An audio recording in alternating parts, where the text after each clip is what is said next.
Assalamualaikum warahmatullahi wabarakatuh. Saya Alvinda Febinur Anggeni dengan NIM 165 sebagai moderator yang akan memoderatori Desi Aulia. Di sini saya akan mengambil tema tentang manajemen sarana prasarana. Selanjutnya saya akan memulai pembahasan ini. Saya mau bertanya, apa sih manajemen sarana prasarana itu menurut kamu? Yang saya ambil dari buku manajemen sarana prasarana yang ditulis oleh Suprajitno, yaitu manajemen sarana prasarana sendiri adalah proses perencanaan, pengorganisasian, pengawasan, dan juga pengendalian terhadap berbagai fasilitas dan infrastruktur yang digunakan untuk mendukung aktivitas dalam lembaga tersebut untuk mencapai tujuan yang ingin Dicapai. ya. Menurut saya sendiri, sarana adalah memiliki sesuatu yang dimanfaatkan langsung, yang kita manfaatkan langsung, yang biasanya merujuk pada peralatan atau fasilitas yang digunakan untuk mendukung kelancaran proses belajar mengajar atau mencapai tujuan, seperti buku, kursi, papan tulis, kan kita manfaatkan langsung saat proses pembelajaran gitu. Seperti waktu pembelajaran kita langsung memakai fasilitas itu, memanfaatkan fasilitas itu.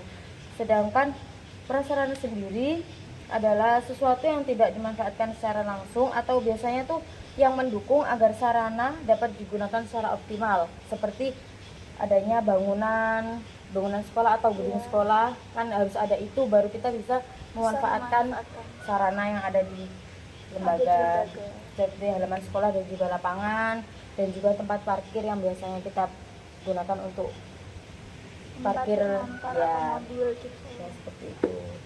Dan menurut saya juga manajemen sarana prasarana itu penting, karena jika tidak ada sarana prasarana juga tidak bisa berjalan dengan baik. Maksudnya pembelajaran tidak bisa diberjalan dengan baik. Terus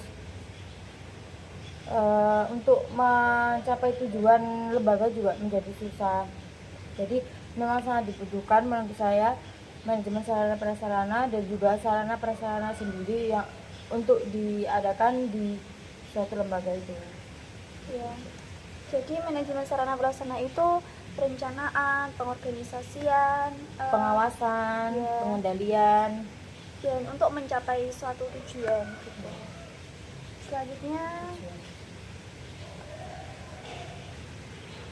Selanjutnya tujuannya gimana sih, Kak? Tujuannya yang menurut saya ya, memastikan bahwa fasilitas dan infrastruktur yang ada dalam lembaga dapat mendukung kelancaran dan keefektivitasan suatu lembaga. Maksudnya gimana sih itu?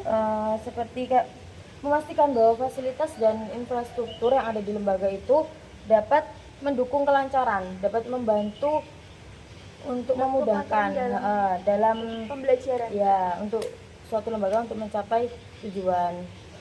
Dan saya juga mengambil dari buku manajemen sarana prasarana bahwa ada beberapa tujuan. Yang pertama, menjamin keamanan dan kenyamanan. Kan seperti kita memelihara dan merawat sarana prasarana dengan baik akan menciptakan kenyamanan tersendiri. Untuk bisa menciptakan kenyamanan tersendiri untuk peserta didik maupun tenaga pendidik maupun stakeholder yang ada di lembaga tersebut. Yang kedua itu ada dengan mendukung kinerja dan produktivitas, seperti memastikan bahwa sarana prasarana itu berfungsi dengan baik dan optimal sehingga dapat memberikan kenyamanan dan meningkatkan keproduktivitasan para peserta didik dan seluruh bagian yang ada di lembaga. Jadi kayak kalau sarana prasarana itu berfungsi dengan baik dan optimal, itu bisa meningkatkan keproduktivitasan peserta didik dan juga seluruh lembaga yang ada di lembaga tersebut. Ya, seperti itu. Jadi ya banyak tujuannya gitu. Ya, jadi banyak tujuannya di manajemen sarana prasarana itu. Bukan cuman ya gitulah. Selanjutnya langkah-langkah manajemen sarana prasarana. Yang saya ambil dari jurnal milik Nasruddin dan Mariadi itu, langkah-langkah manajemen sarana prasarana itu dibagi menjadi 6. Yang pertama itu perencanaan, yaitu Perencanaan itu merencanakan apa yang akan difasilitaskan atau yang akan diberikan di dalam lembaga tersebut. Kayak merencanakan apa sih yang dibutuhkan gitu, kayak butuh kursi berapa, butuh meja berapa gitu. Jadi kita harus merencanakan terlebih dahulu.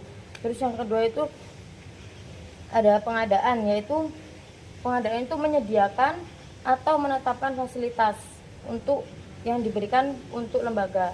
Kalau gitu pengadaannya itu misalnya kan Kayak mewujudkan gitu. Kan tadi mewujudkan. yang pertama merencanakan, sekarang pengadaannya. Jadi kita kayak mewujudkan atau memfasilitaskan atau menyediakan untuk lembaga tersebut. Kayak kan kita habis merencanakan tuh Iya, apa aja yang dibutuhkan, terus dari situ baru kita kita menyediakan. menyediakan untuk lembaga tersebut. Terus Terus yang ketiga ada penginventarisasian, yaitu membuat daftar ataupun nama, jumlah, tanggal beserta sumber atau dari mana kita dapat. Kayak membuat daftar tuh kayak daftar kursi tuh iya, ada kita berapa gitu. kita ngasih berapa, maksudnya kita menyediakan berapa, terus meja, terus pelajaran kita menyediakan berapa, seperti itu. Yang keempat pendistribusian itu membagi-bagikan atau menyalurkan sarana prasarana, seperti membagi kursi per kelas tuh butuh berapa gitu, terus meja juga butuh berapa, papan tulis butuh berapa per kelasnya. Jadi kita membagi-bagikan gitu per kelasnya. Setelah Setelah didaftar, ya. nah, habis itu dibagi-bagikan tuh per kelasnya butuh berapa. Terus yang kelima itu pemeliharaan tuh merawat Fasilitasnya, merawat fasilitas dan menjaga sarana prasarana yang ada dalam lembaga. Jadi biar nggak cepat rusak ataupun kita harus merawatnya gitu, biar- memelihara dengan baik lah. ya. Terus yang keenam itu ada penghapusan itu menghapus atau mengganti sarana prasarana yang sudah Yang sudah rusak.